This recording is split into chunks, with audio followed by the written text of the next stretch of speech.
Rocket Espresso představuje nový model, je to model Giotto. Našli jste ho v nabídce už i předtím, avšak došlo teď k výrazné změně.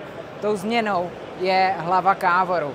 Ta má aplikovan model TCA, který umožňuje to, že káva, tedy voda pro přípravu kávy, bude v kávoru nahřátá za 15 minut. Takže od spuštění můžete počítat s tím, že za 15 minut si můžete připravit espresso.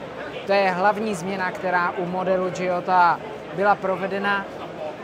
Druhou změnou je také aplikován jiný displej pro tento kávovar, který se nachází v levé spodní části. A ovládání tohoto displeju je vidět pod odkapávacím mřížkou. Co se týče poslední změny, tak to je právě design tohoto kávovaru.